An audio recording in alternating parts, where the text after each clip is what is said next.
Sin más, les presento a la conferenciante de hoy. Se trata de doña Paloma Larcó, que es jefa de conservación de pintura moderna del Museo Thyssen, aquí en Madrid. Y la conferencia tiene el sugerente título de New York, New York. Como digo, es jefa de conservación de pintura moderna del Thyssen, pero anteriormente trabaja en el Centro Nacional de Exposiciones del Ministerio de Cultura y en varios proyectos de investigación sobre arte contemporáneo. Desde el 2007 es vocal de la Junta de Calificación, Valoración y Exportación de Bienes Culturales, también del Ministerio de Cultura. Ha dedicado su carrera fundamentalmente al estudio de los primeros años de la modernidad y al retrato de la era moderna. Como comisaria de exposiciones destacan El espejo y la máscara, el retrato en el siglo de Picasso, elegida exposición del año en el 2007 por la revista Apolo, o Monet y la abstracción, que se hizo también en el Museo Thyssen y el Museo Marmottan de París. También está ahora mismo trabajando en la exposición Gauguin, El viaje a lo exótico, que se inaugurará en otoño de 2012. Gracias.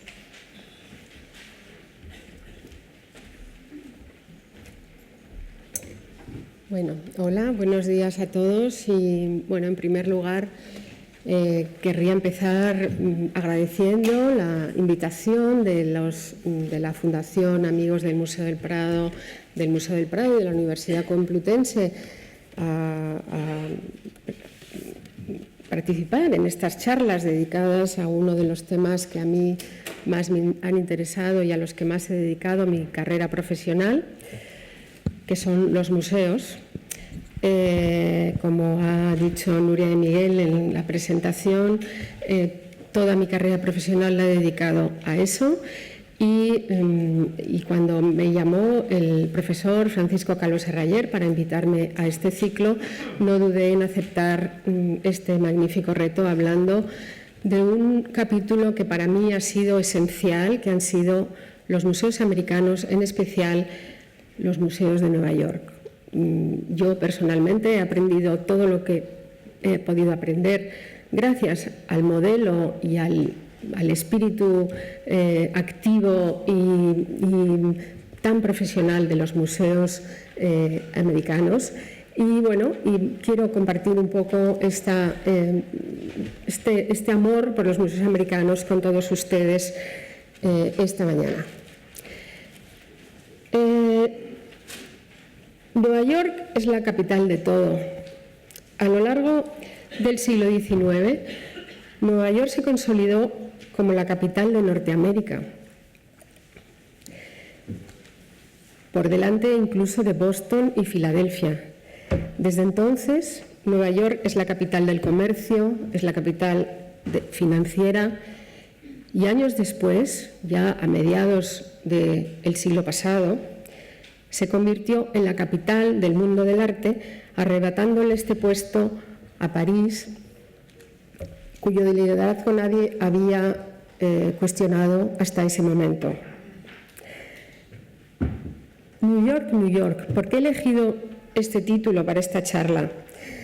Como bien saben, el título está copiado de la canción del musical de Leonard Bernstein y que posteriormente inmortalizó Frank Sinatra. Mi intención era aludir al ritmo acelerado de Nueva York, ese ritmo contagioso que provoca en los visitantes, en nosotros visitantes, unos efectos tremendamente estimulantes. Nueva York nos suministra no solo excitación, sino también aprendizaje y un espectáculo continuo. Nadie discute tampoco su fotogenia. La ciudad de Nueva York, los imponentes rascacielos, la actividad de sus calles ha sido siempre un atractivo irresistible para escritores, dos pasos del hilo, a fotógrafos como por ejemplo Schiller o más recientemente Thomas Struth, incluso a pintores, esos pintores que acabaron llegando en oleadas a la gran metrópoli, como por ejemplo Mondrian, cuya serie sobre Nueva York, esta es una de las obras que tiene el Museo de Thyssen en sus colecciones. Pero bueno, hoy no estamos aquí para hablar de los atractivos, perdón,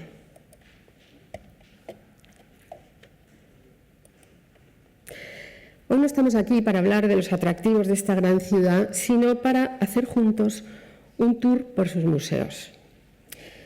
Si Nueva York es la capital de todo, podemos también afirmar que los museos americanos, los museos de Nueva York, se han constituido en la capital cultural de la humanidad. Pero empecemos por la palabra tour, que da título a este curso. El tour alude a un viaje circular de ida y vuelta, a un viaje que se hace siempre con la intención de regresar. Pero lo interesante es regresar transformados. Viajar por los museos es siempre un viaje en busca de placer y conocimiento. Quizás la melancolía del pasado nos hace visitarlos para dialogar con nuestros ancestros, pero también la necesidad de comunicarnos con nuestra época nos hace entrar en ellos para conocer las novedades. En ambos casos, la experiencia nos debe servir siempre para reflexionar sobre nuestra propia identidad. Cuando el profesor Carlos Serrayer me llamó para proponerme participar en este ciclo, yo acababa de leer un libro que me produjo muchísimo impacto, que me pareció que estaba cargado de alusiones muy enriquecedoras precisamente para este tema. Se trata del ensayo de Marc Fumaroli, París, Nueva York, París, viaje al mundo de las artes y las imágenes. Fumaroli viajó a París, de París a Nueva York y de vuelta a París, y haciendo un viaje de ida y vuelta por las raíces de la estética contemporánea. Este catedrático de la Sorbona expresa en este libro una gran interés por comprender esa otredad que son los Estados Unidos para los europeos. ¿En qué se diferencian de nosotros? ¿Qué nos pueden aportar? ¿Qué parte positiva podemos aprender de ellos? Aunque su propósito, como siempre es un profesor a contracorriente, era llamar la atención sobre los peligros de la actual banalización y la industrialización de la cultura, en su ensayo a mí me pareció que hacía una serie de reflexiones muy reveladoras para el tema que estamos aquí todos compartiendo. Por ejemplo, Fumaroli habla del papel fundamental de la noción clásica de otium, el ocio como reposo, como meditación trascendental, como reserva espiritual imprescindible para seguir adelante. Frente a ese ocio positivo y enriquecedor, Fumaroli denuncia los peligros del entertainment contemporáneo, que ciertas industrias culturales han hecho que la cultura sea un mero objeto de consumo, sin tener en cuenta ninguna aportación intelectual. Y además, precisamente, los orígenes de este peligroso entertainment tan banal lo encuentra Fumaroli en el siglo XIX norteamericano, en los espectáculos, por ejemplo, de Buffalo Bill, que fascinó, por otro lado, a los europeos cuando apareció en la Exposición Universal de París en 1889, pero sobre todo en una experiencia muy peculiar de museo que fue puesta en marcha por un personaje muy peculiar que se llamaba Phineas Taylor Barnum. Barnum fue pionero de las industrias culturales del presente y abrió en Nueva York lo que llamó American Museum, que estaba situado en Broadway, esquina con la Ann Street. El Museo de Barnum pronto se convirtió en la atracción más visitada de Estados Unidos y en 1865, nada más tener 15 años, ya habían pasado por él 38 millones de visitantes, que si pensamos que estamos a mediados del siglo XIX es una cifra absolutamente impresionante. Para Fumaroli, Barnum es el padre del marketing moderno y algo de razón debe tener cuando hoy en día ciertos sectores del arte contemporáneo han hecho del Museo de Barnum uno de sus tópicos. Esa especie de gabinete de curiosidades seguía el modelo de los museos de ciencias naturales. Los primeros museos en Estados Unidos estuvieron dedicados a las ciencias naturales. Fueron los museos que se fueron abriendo en todas las ciudades importantes y había como una especie de voluntad de educar a la población a través de la visita a esa especie de gabinetes en donde los animales disecados convivían con todo tipo de artefactos. El Museo de Barnum mostraba, por ejemplo, tiburones embalsamados. ¿No les suena? Enanos gemelos, dioramas y todo tipo de excentricidades. Pero Fumaroli, además, nos da claves para defendernos de este entertainment. Propone en su libro recuperar el sentido crítico y no olvidar nunca la faceta aleccionadora del arte. Volveremos más tarde al Museo de Barnum, pero vamos a empezar este recorrido por Manhattan, de norte a sur, desde Uptown a Downtown, desde el Metropolitan al New Museum, y podremos acercarnos a toda la historia de la humanidad, desde las primeras civilizaciones hasta la época contemporánea, pero siempre guiados por ese sentido crítico al que se refería Fumaroli. El 21 de noviembre de 1870, el recién creado Metropolitan incorporaba la primera obra a sus colecciones. Se trata de ese sarcófago romano que vemos en la parte superior, que había sido encontrado en Tarso, al sur de Turquía, y donado al recién creado museo por el vicecónsul americano en Tarso, Abdullah de Bas. Junto a él, debajo, vemos la imagen del famoso Hell Yes del artista suizo Hugo Rondine, instalado en la fachada del nuevo edificio del New Museum, inaugurado en diciembre de 2007 en el Bowery. Se trata, por tanto, de un tour el que les voy a proponer tanto en el espacio, pero también en el tiempo. Si el sarcófago supuso el nacimiento de los museos de Nueva York, el Hell Yes, con su filosofía optimista, abierta y desenfadada, se convirtió durante 5 años en un icono esencial de la vitalidad artística de la ciudad. Pero quizás habría que empezar haciéndose 2 preguntas.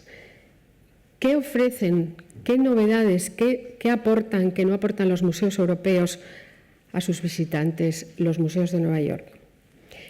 Y además, ¿qué han aportado los museos neoyorquinos a los museos europeos?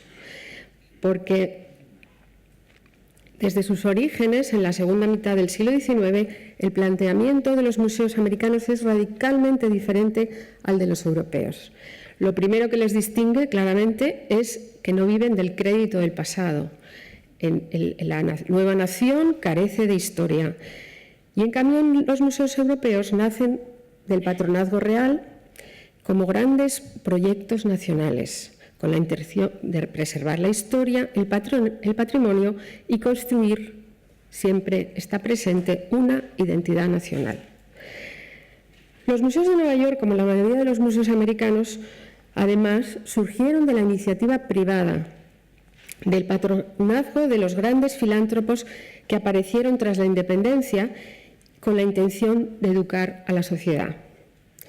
El denominado Manifest Destiny, destino manifiesto, que generalmente se refiere a la expansión territorial de Estados Unidos hacia el oeste y hacia el sur, a mediados de los años centrales del siglo XIX, también está presente en la misión de defender los valores de democracia e igualdad y tiene mucho que ver con el entusiasmo, la energía y la determinación con que los americanos llevaron a cabo conscientemente esta explosión cultural. El talante con el que fueron creados los museos como instituciones pedagógicas al servicio de la sociedad surge totalmente en el seno de esa mentalidad. Y quizás es evidente que una Europa cargada de historia y cargada de patrimonio, una de las aspiraciones principales era preservar ese patrimonio para las generaciones futuras, los museos americanos fueron concebidos desde un principio pensando en las personas que los visitan, en formar a la población. Vamos a empezar el recorrido siguiéndole la pista al sarcófago que estaba mencionado con anterioridad. Fue, como he dicho, la primera obra que entró en las colecciones del Metropolitan Museum of Art, el gran museo de la ciudad. El Met, como todo el mundo lo llama, con ese estilo tan coloquial de los americanos, está situado ahora, hoy en día, en la Quinta Avenida y su entrada está a la altura de la calle 82. Como saben, es un museo universal, enciclopédico, de dimensiones colosales. Reúne 5.000 años de historia, tiene 2 millones de metros cuadrados. Los visitantes no llegan a superar los visitantes del Louvre, pero han llegado el año pasado a 6 millones.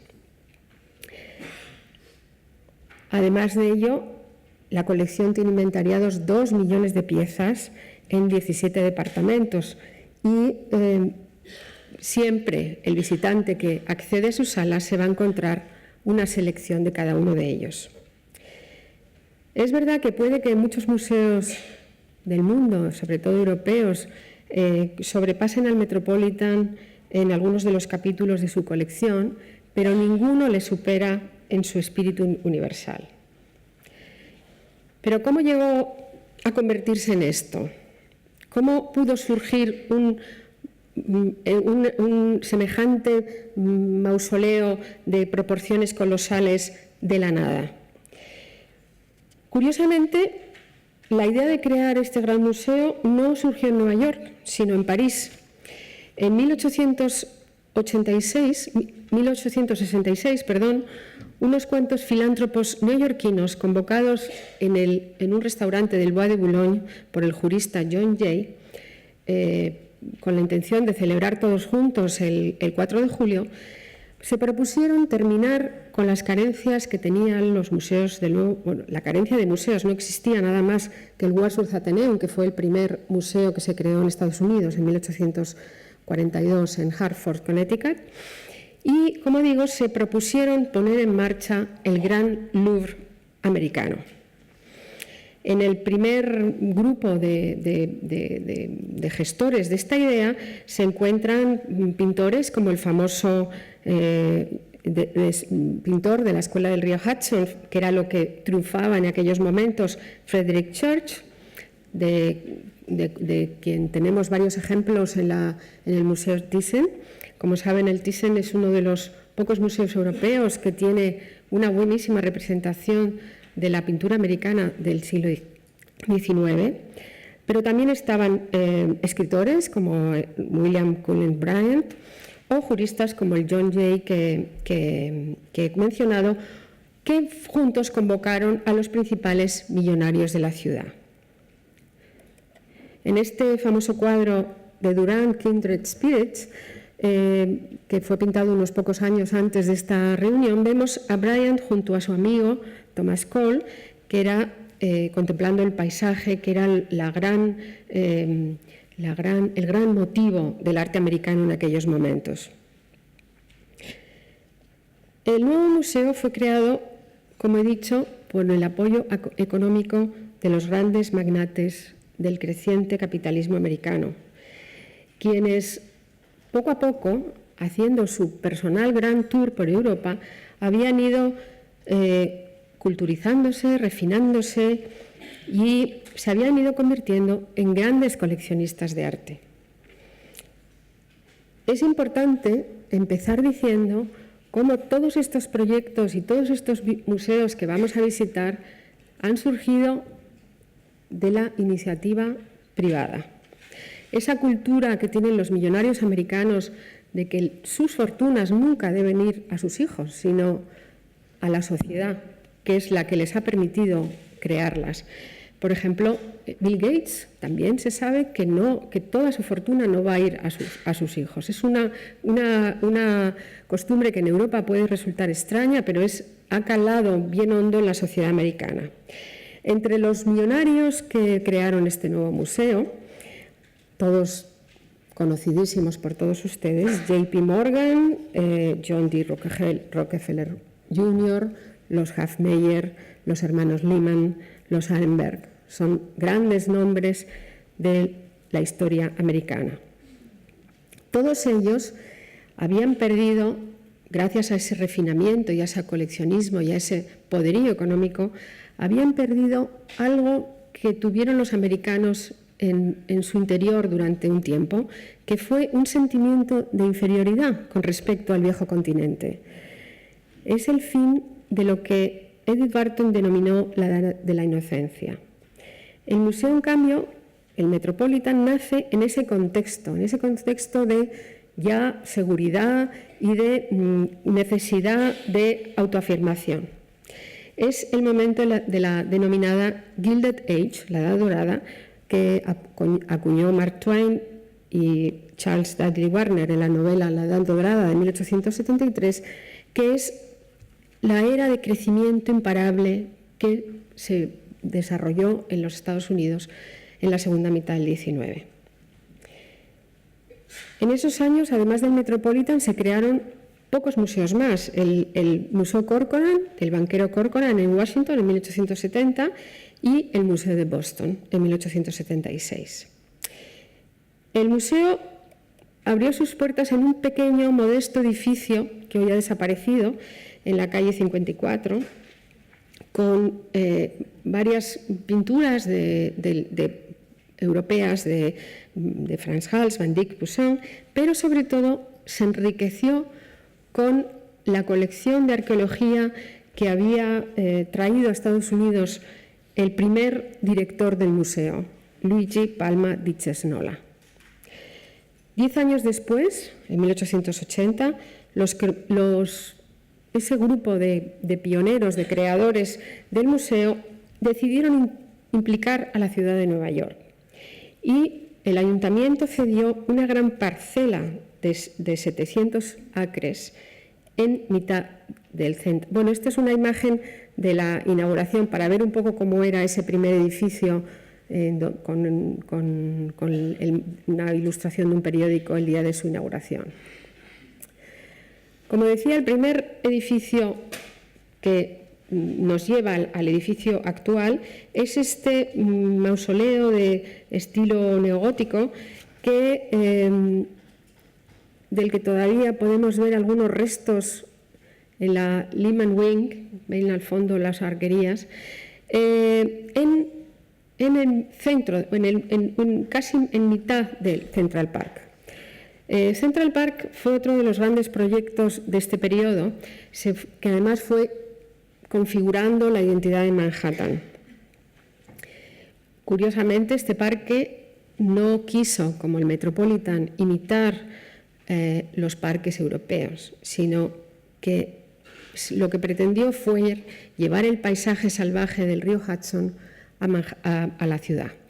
Y como hemos dicho, en ese momento la pintura de paisaje, ese paisaje exuberante que habían encontrado los pioneros al llegar a Estados Unidos, es lo que va a primar en el arte y en la mentalidad y en la literatura del momento. Hoy en día el Met se encuentra en un lugar privilegiado, mitad de Manhattan, pero cuando se creó este primer edificio, esa zona estaba prácticamente deshabitada. Manhattan había ido creciendo en las distintas oleadas de emigrantes desde el sur hacia el norte y era un edificio completamente periférico que además, paradójicamente, solamente se abría un par de días a la semana en días laborables. Esta es una viñeta que salió en el periódico Puck, quejándose de que la población no podía acceder al museo porque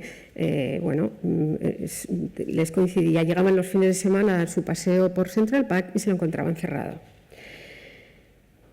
Cuando el edificio de 1880 empezó a quedarse pequeño, se abrió el museo, que casi es el mismo que conocemos hoy en día.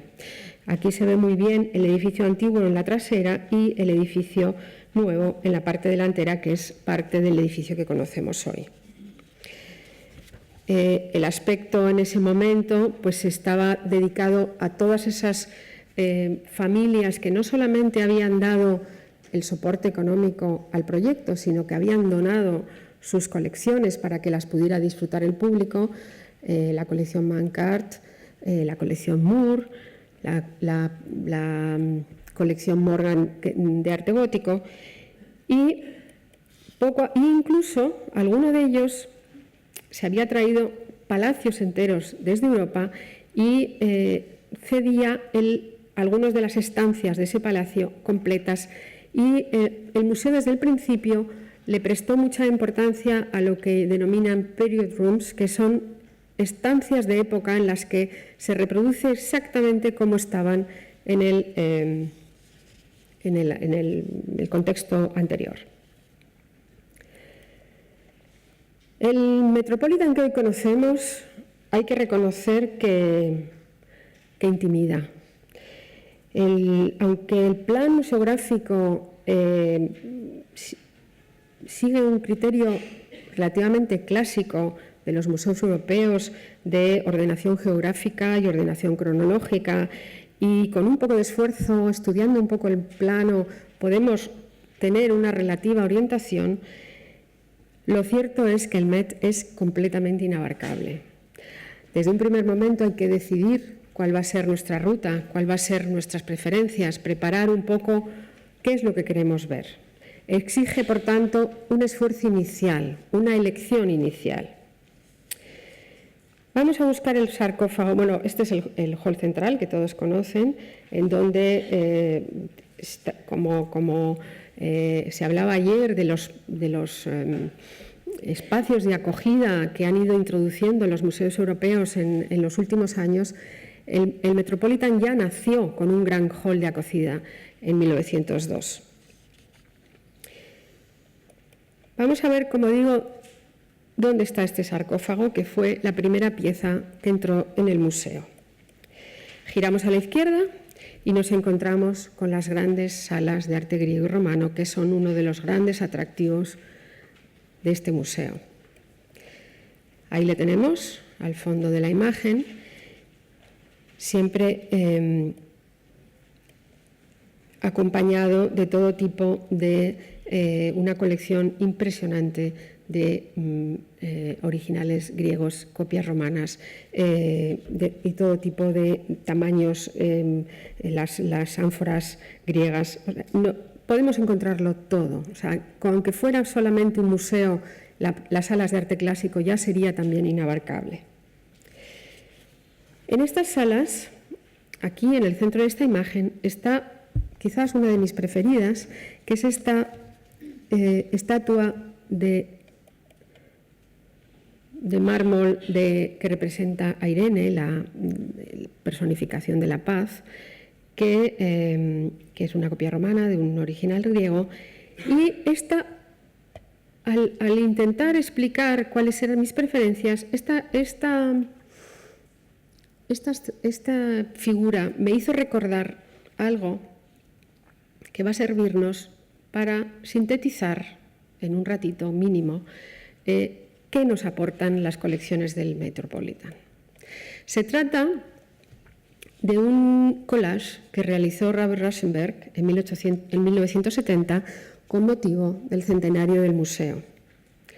Este collage, que nos recuerda, por ejemplo, al Museo Imaginario de Malraux, hecho a través de fotografías, pero también a los caprichos que ayer hablaban de Panini o a las galerías pintadas de los cuadros del siglo XVIII.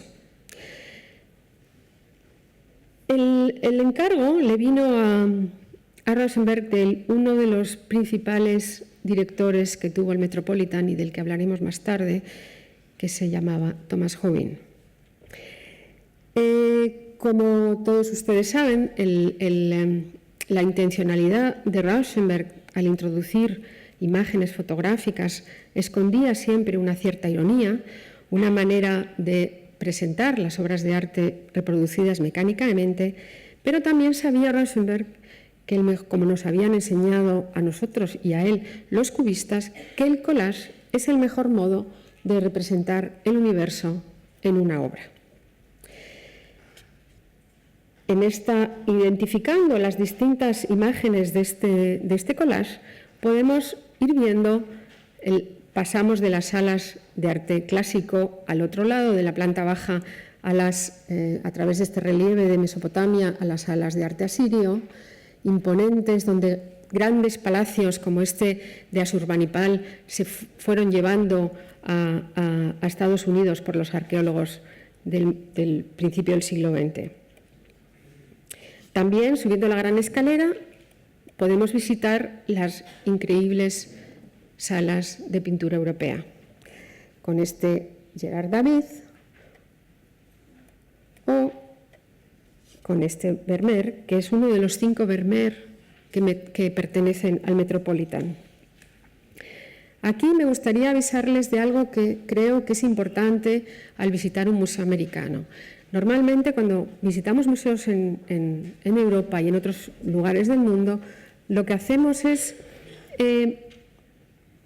fijarnos en el autor, en el título, en el año y poco más. En los museos americanos siempre hay que mirar el crédito de la obra, porque nos habla de quién lo donó y en qué año. Este, por ejemplo, pertenece a la colección de Henry Markham, que la donó en el año 1889. El Rembrandt, lo mismo, que era de la colección de Benjamin Altman, o el Veronés, que nos introduce en las salas de pintura veneciana. Al llegar al siglo XIX, esta gran odalisca, que la vemos en el collage de Rauschenberg en la zona inferior derecha,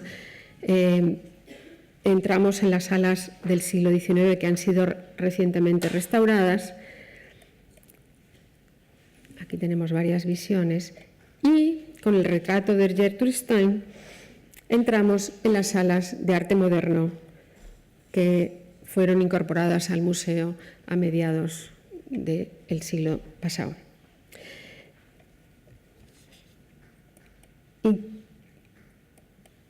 Incluso Rauschenberg introduce un arpa para hablarnos de la importante colección de instrumentos musicales del museo.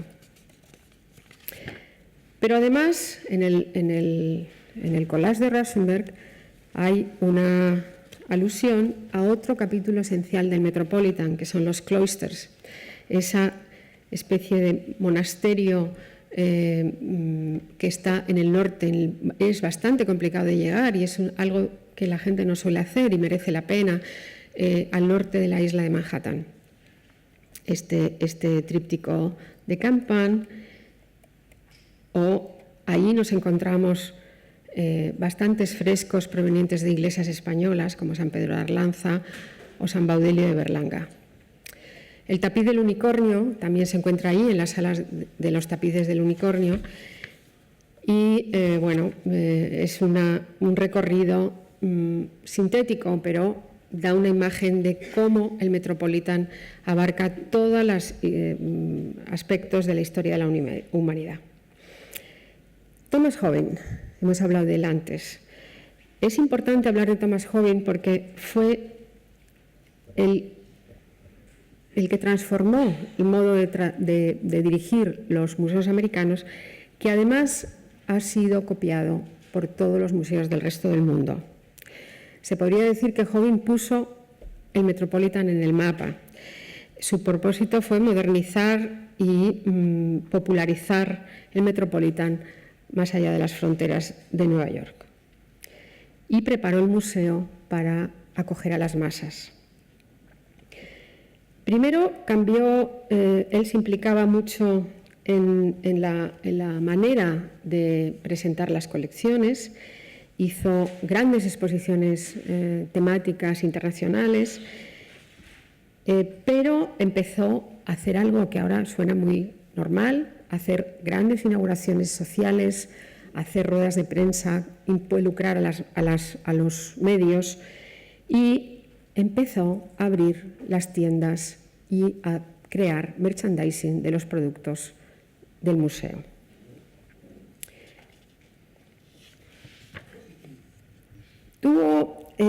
Era un personaje tan impetuoso que tuvo algunos momentos de crítica. Por ejemplo, la incorporación de esta obra maestra de Velázquez, Juan Pareja, que aunque el crédito es suficientemente equívoco como para no saber cómo llegó, la verdad es que lo que hizo Jobim fue vender 2 obras de la colección para poderse permitir la adquisición de esta gran obra maestra, que no todo el mundo le gustó. Lo que no cabe duda es que Juan Pareja ahora forma parte de las colecciones del Metropolitan. Su sucesor, Philip Montebello, que es el que todos conocemos porque fue el director del Metropolitan. El Metropolitan actual es el fruto de los 30 años de dirección de Montebello. Nos lleva a... adquirió cantidad de obras de arte, consiguió infinidad de donaciones, fue un director tremendamente activo, y en su jubilación los conservadores hicieron una curiosa exposición en donde hicieron una selección de las obras más importantes que habían sido adquiridas en periodo de Montebello. Pero en vez de hacer una instalación clásica al estilo del museo, lo que hicieron fue hacer una revolución y crear unas estancias en donde estatuas africanas convivían con obras pictóricas del siglo XX, pinturas barrocas, tapices, incluso el capítulo dedicado a la moda recientemente incluido en el museo.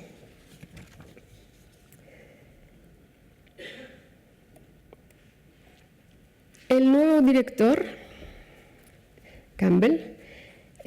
Thomas Campbell, al llegar, claro, tenía una herencia bastante importante detrás, y lo que ha ido anunciando en estos pocos años que lleva es que quiere abrir algo interesante, que nos dará que hablar más tarde. Quiere abrir el Metropolitan al arte contemporáneo. Se ha creado un departamento que no existía antes, del siglo XX y arte contemporáneo, y hará una presentación de la nueva colección de arte contemporáneo en el museo, en el edificio de Marcel Breuer del Museo Whitney, cuando éste lo abandone en 2015. El Metropolitan, además, como todos los museos americanos, tiene partes ocultas que quizás son menos evidentes para el gran público, pero son esenciales a la hora de poder triunfar como institución, que es la investigación de la historia del arte.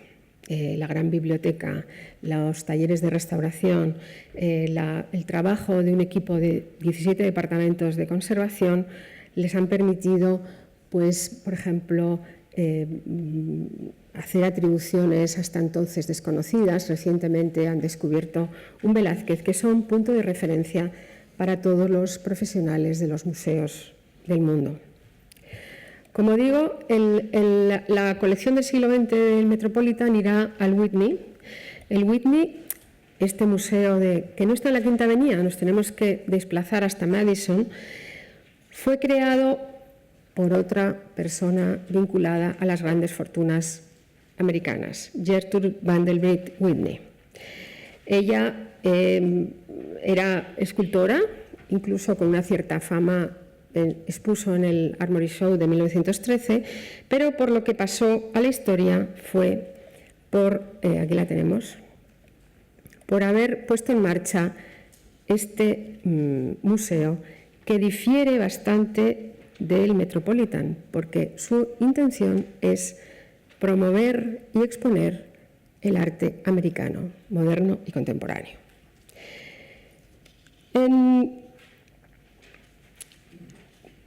El talante nacionalista del Whitney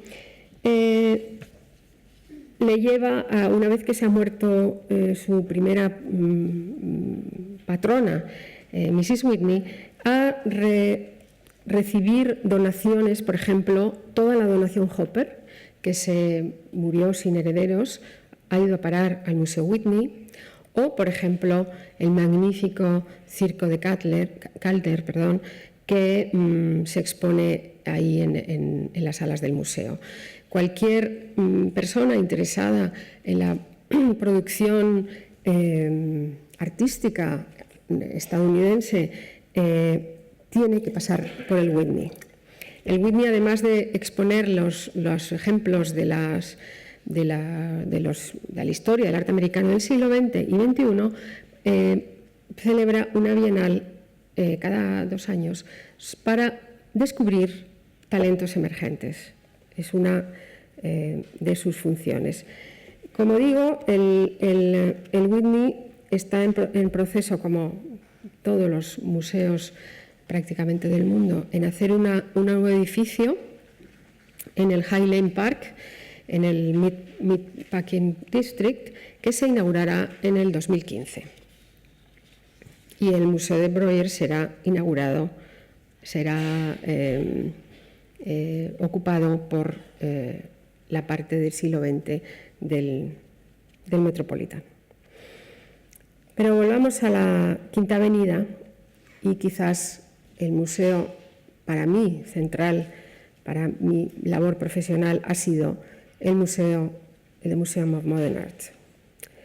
El mítico MoMA, o The Modern, como le llaman en el slang neoyorquino, es quizás el museo segundo en importancia después del Metropolitan. Por supuesto, no llega a sus dimensiones, tiene 150.000 obras y recibe alrededor de 2,5 millones de visitantes al año. Si en el Metropolitan nos adentramos y nos comunicamos con la historia de la humanidad, el placer de visitar el MoMA es contemplar las creaciones artísticas más recientes. Como estamos viendo en todos los proyectos que hemos visto hasta ahora, la iniciativa surgió de 3 adineradas neoyorquinas, Addie Aldrich Rockefeller y sus amigas Lily Bliss y Mary Queen Sullivan, que se les apodó con el nombre de The Ladies. Estas ladies eran grandes coleccionistas de pintura europea y su mérito fue descolgar las grandes obras que coleccionaban en sus salones para cederlos al museo. El MoMA, en su declaración de intenciones, hablaba de fomentar el estudio del arte moderno y, como siempre en todos los museos americanos, fomentar la educación popular. También, como le ocurrió al Metropolitan, el MoMA empezó en varios edificios alquilados, como el Hetzer Building, que está no lejos del actual museo, pero lo que me interesaría es destacar, en primer lugar, es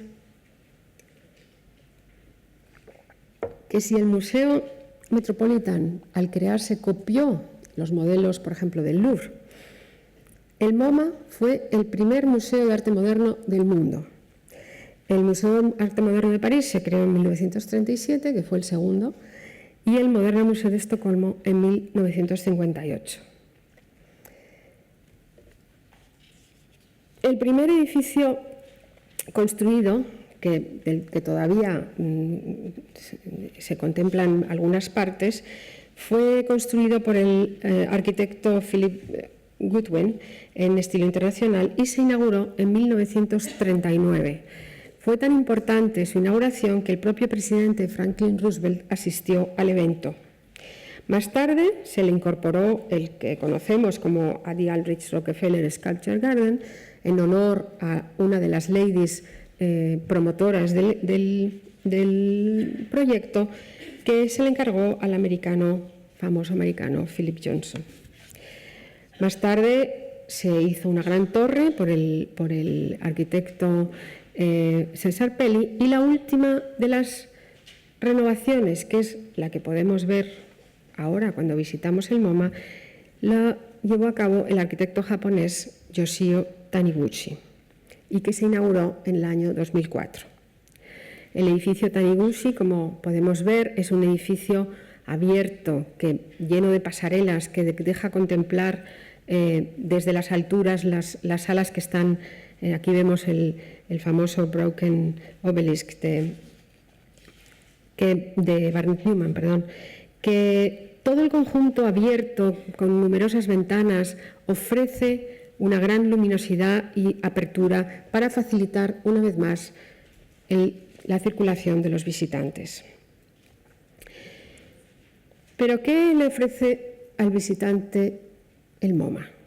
¿Qué tiene de especial este museo? Si me lo permiten, me gustaría también empezar haciendo un poquito de historia, hablando, bueno, este es el helicóptero que han colgado de uno de los espacios, hablando de su primer director, Alfred Barr.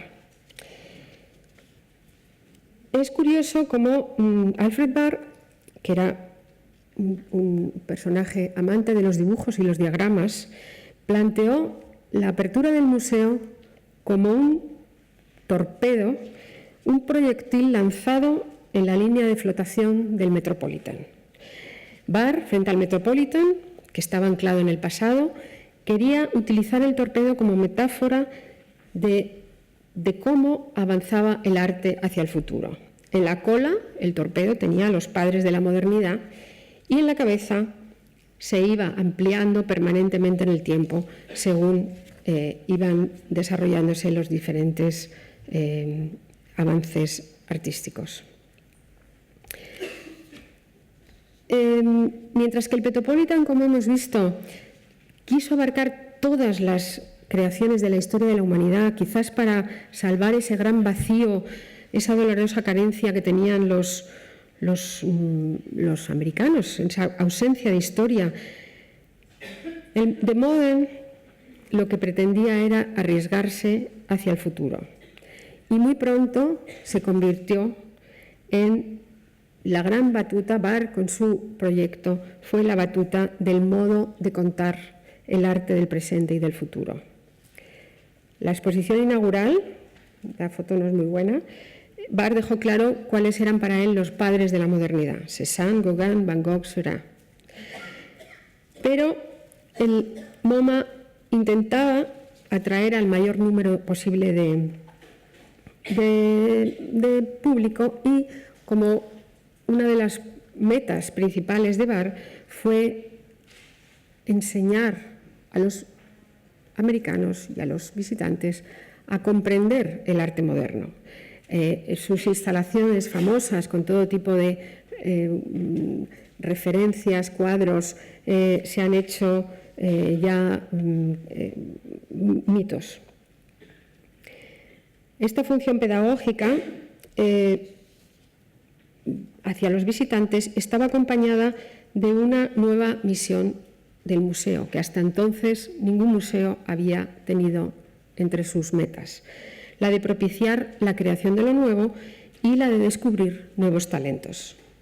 Este espíritu se mantiene todavía hoy porque, por ejemplo, si ustedes abren la página web del MoMA, lo que leen es "A place that fuels creativity and provides inspiration", un lugar que estimula la creatividad y ofrece inspiración. Otro modelo que introdujo Barr y que todavía persiste en la actualidad es la rotación de las colecciones. El Metropolitan era un museo estático y es estático, pero para poder estimular la creatividad y ofrecer inspiración hay que ser dinámico y estar constantemente ofreciendo novedades. Son famosos estos diagramas que hacía Barr, en donde todo lo explicaba a base de dibujos, ¿no? Como desde en la exposición que hizo de la colección del cubismo y el arte abstracto, cómo se iba interrelacionando todos los movimientos hasta la culminación total que era para Barr el arte moderno, que era la abstracción. Es importante que a los 10 años de haberse abierto el museo, el modelo de Barr no solo se convirtió en el canon para los futuros museos de arte moderno, sino también en el modo de abordar la historiografía del arte moderno Un canon que además Barr consiguió hacer accesible a todo el mundo. Esta es otra de los aspectos interesantes de los museos de Nueva York y de Estados Unidos, la vinculación con la historiografía. En Europa muchas veces, recientemente se ha ido salvando esta separación, había una fuerte separación entre la universidad académica que reescribía o escribía la historia del arte y los museos que se limitaban a exponer.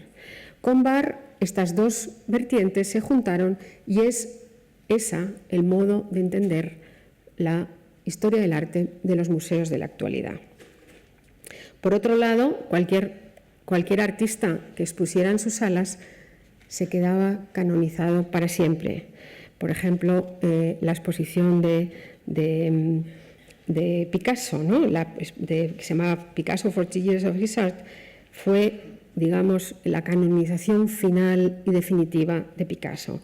Allí se expusieron no solamente las señoritas de Aviñón, que entraron justo en ese momento en el museo, sino también el Guernica. El Guernica fue cedido por Picasso y luego circuló por diferentes ciudades de Estados Unidos hasta que entró a formar parte de la colección del Museo del Prado cuando llegó la democracia a España. Curiosamente, Barr rechazó la gran escuela y la gran revolución del arte americano que fue el expresionismo abstracto. Fue después de él cuando empezaron a exponerse los grandes protagonistas del expresionismo abstracto, Pollock y, por supuesto, perdón, esta está mal colocada. Bueno, la idea que aportó el expresionismo abstracto al museo no solamente fue que se empezó a exponer en el mismo momento de su creación, sino que además transformó el modo de exponer las obras. Como bien saben, el expresionismo abstracto amplió su formato al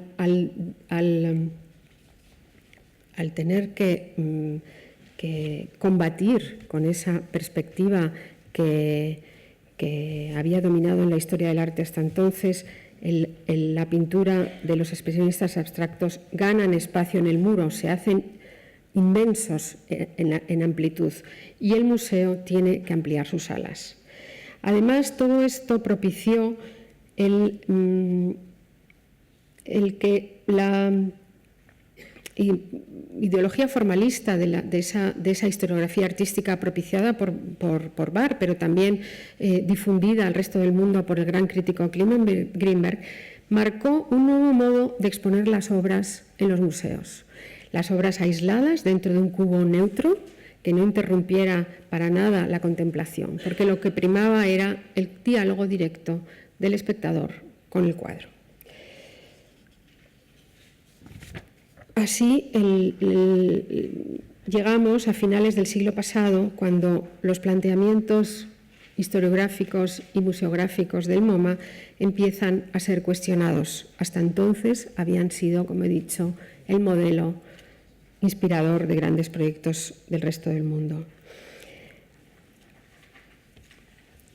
Las notas críticas aparecen cuando, por ejemplo, el Nicolas Serota abre la Tate Modern y instala sus colecciones rechazando la evolución histórica que había llevado a cabo el MoMA y propone una manera de ver las obras más en su contexto, más en diálogo con obras similares de otros periodos.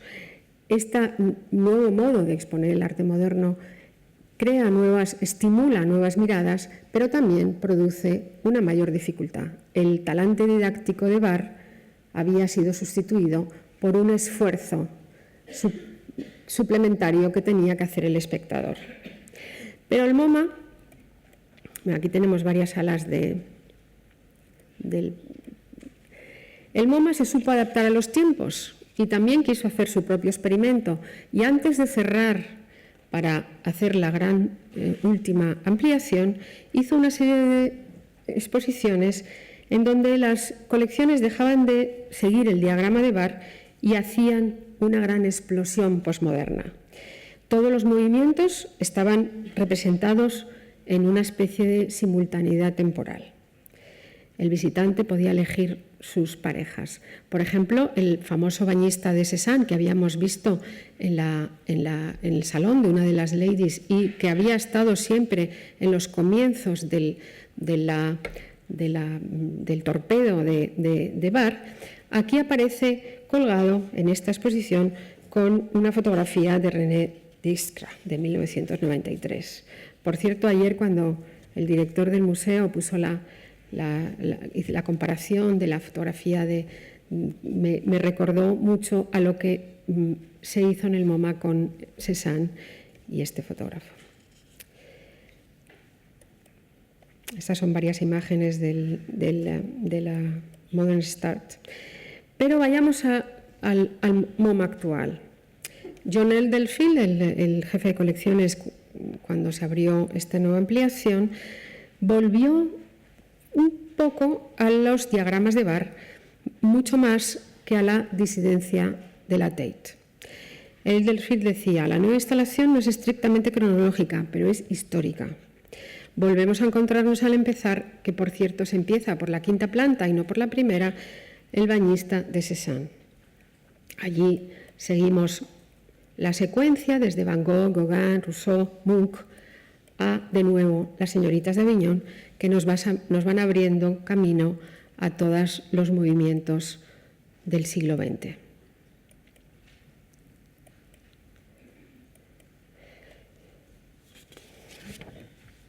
Por supuesto, el MoMA también está abierto a lo que hemos hablado de la creación contemporánea, la creación emergente, no solo en sus Project Series, sino en un edificio que está en Long Island.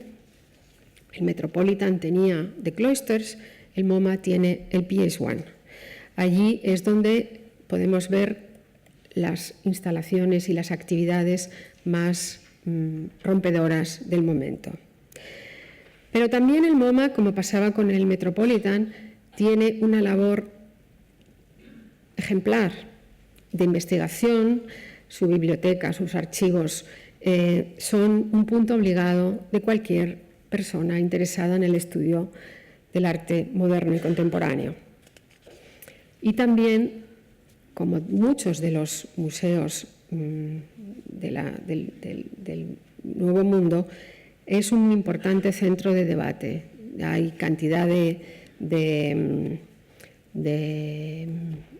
simposia, de conferencias que nos hacen comprender mejor las nuevas fórmulas creativas. En fin,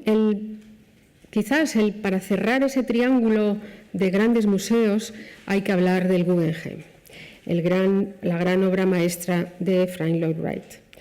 Cuando el magnate Solomon Guggenheim creó una fundación para crear su colección dedicada principalmente al arte abstracto, contrató a un personaje que fue fundamental en los primeros años del museo, que fue Hilary Bay. Esta era una artista que llegó a Estados Unidos y su vocación era promocionar el arte no objetivo, especialmente Kandinsky. Su relación con Solomon Guggenheim haría que este tándem cambiara el modo de ver las colecciones museísticas en Estados Unidos.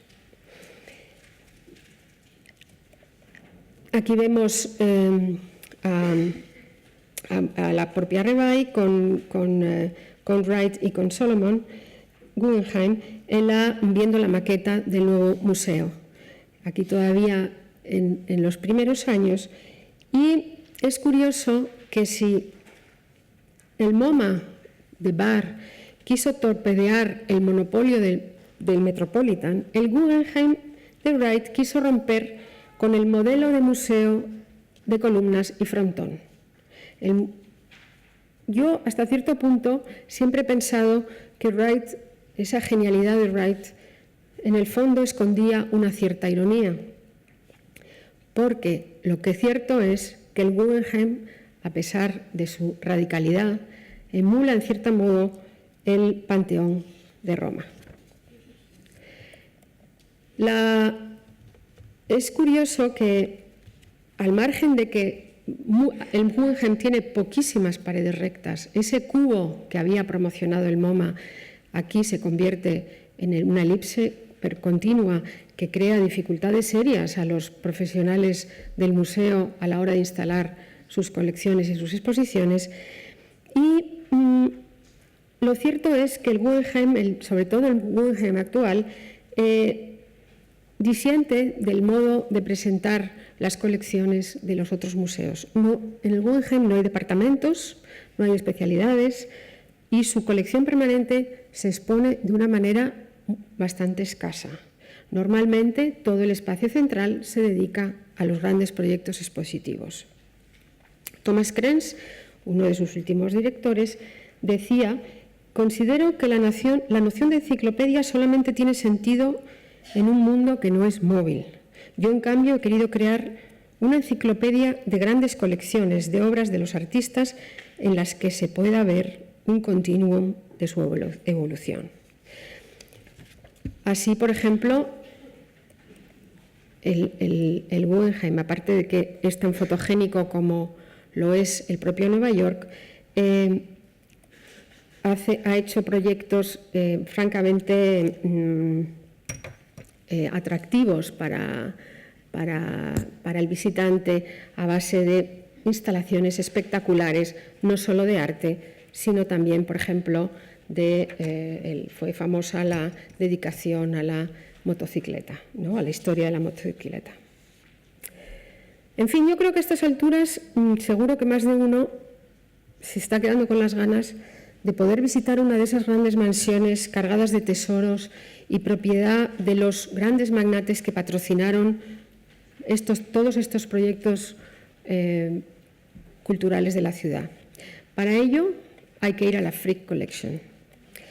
La Frick, situada un poquito más abajo, en la calle 70-71, nos produce esa extraña sensación de que el señor Frick nos ha invitado a pasar la mañana o la tarde con él.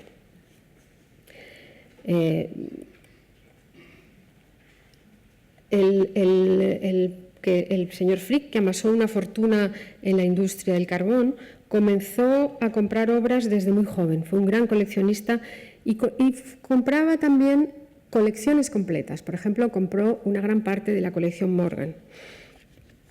El museo todavía hoy tiene como parte de su finalidad mostrar el gusto y el modo en que coleccionó el creador. Hasta hace muy poco, por ejemplo, este es el comedor, arriba es una foto histórica, abajo es como está en la actualidad, está dedicada a la pintura inglesa y luego se le incorporaron como era lógico, varias salas longitudinales para poder exponer un poquito mejor la gran colección de este magnate, ¿no?, la sala este y la sala oeste. Hasta hace muy poco, la Frick, además, era un lugar lúgubre, bastante mal iluminado, que nos hacía transportarnos atrás en el tiempo. Era una institución bastante anticuada. Por ejemplo, hasta hace muy poco no dejaban entrar a niños menores de 14 años. Eso hoy en día es absolutamente impensable y han tenido que modificar sus estatutos para que los niños también puedan entrar. Y el propio Frick también está haciendo su propia ampliación. Es una ampliación de tipo clásico, recuperando una vieja idea que había tenido Frick de crear una especie de añadido porticado en su jardín. Allí se van a mostrar la inmensa colección de porcelana de Meissen y que se va a inaugurar en los próximos años. También otra institución que nos acerca a la casa de uno de los grandes magnates de de la cultura americana es la Morgan Library and Museum. La historia de J.P. Morgan la historia del museo empieza cuando J.P. Morgan muere en 1913 en un hotel de Roma y su hijo Jack Morgan decide crear un museo en la casa de su padre y en la biblioteca de su padre. Esta es una de... Ahora mismo lo que podemos ver en la Morgan Library Museum es un conglomerado de 3 edificios. El edificio histórico, donde vivía Morgan, un edificio que se hizo años después para albergar su biblioteca y donde él se escondía para estar tranquilo en su biblioteca, y una reciente edificio hecho por el arquitecto Renzo Piano y que lo que ha conseguido es unificar los 2 edificios antiguos creando un conjunto. Cualquier amante de la obra sobre papel, la historia del dibujo y del grabado, no debe dejar de ir al Museo de la Morgan Library, al margen de sus joyas bibliográficas. Pero nuestro recorrido iba a terminar en el sur de Manhattan, en el New Museum. El New Museum había sido fundado en 1977 por Marcia Tucker, una provocadora activista, en donde se hicieron muchísimos de las grandes performance y actos artísticos en el Soho y en Tribeca. Pero pronto se consiguió el apoyo económico para crear un nuevo museo que además se creó un poco para reivindicar esa zona que había sido el centro artístico y que había sido robada. Lo mismo que Nueva York le robó el protagonismo a París, el Meatpacking District ha robado el protagonismo artístico al sur de Manhattan, al Soho y a Tribeca. Quizás esta creación de este impactante edificio que parece que vuela, obra también de unos japoneses, Kazuyo Sejima y Nishizawa, es uno de los nuevos puntos de referencia de la ciudad. Esta especie de construcción de cubos inestables, por dentro tiene grandes atractivos, es donde se colgó en su inauguración el famoso Hell Yes, que fue como una especie de icono de la ciudad durante unos años. Uno de los aspectos y de las metas que quería el New Museum desde el principio era fomentar, curiosamente, lo que llamaban el Impermanent Collection, la colección no permanente, la ausencia de colección, y fomentar producciones temporales para dar paso a nuevos artistas que vincularan el arte contemporáneo con ese barrio de la ciudad. Al margen del Hell Yes, que se ve desde... El edificio, como vemos, está hecho con una especie de malla metálica que desde dentro siempre se está viendo como todos los alrededores de la ciudad, y tiene un interior de formas muy radicales pero, como digo, el New Museum quiere llevar el museo a la calle, no solamente a través de esa transparencia de sus paredes, sino también la manera de colgar ese Hell Yes en la portada, en la fachada, o la introducción de este enorme gusano de neón que fue diseñado hace un par de años por Family in Play Lab. Para terminar, no podemos dejar de cruzar uno de los grandes puentes históricos de la ciudad y acercarnos al Brooklyn. El Brooklyn Museum es un ejemplo que es muy característico de los pequeños metropolitans que fueron surgiendo por todas las ciudades americanas. Un mini museo enciclopédico donde se reunían todas las distintas facetas del arte universal con la intención de crear espacios didácticos para el visitante. Pero el Brooklyn, no sé muy bien si por llamar la atención o si porque hay un cambio de ruta en su modo de exponer sus colecciones, acaba de inaugurar una exposición que se llama Connecting Cultures, a World in Week en Brooklyn. Es una manera de hablar de algo esencial en Nueva York, que es el multiculturalismo, el mosaico racial, el mosaico de culturas. Entonces lo que ha hecho es presentar sus colecciones al modo de lo que había hecho el famoso museo de Barnum, una especie de gabinete de curiosidades en donde cualquier diálogo en el tiempo y en el espacio era posible. Nos produce una cierta desorientación, pero al mismo tiempo pueden producir ciertas sorpresas. Con esto, el Brooklyn quiere decir que no se conforma con presentar siempre sus tesoros del mismo modo, sino que quiere ser una institución activa y provocar nuevas interpretaciones. El peligro está en traspasar esa frontera de la que hablaba Fumaroli y olvidarse de que ese ocio positivo y enriquecedor del que se puede convertir en un museo como espectáculo.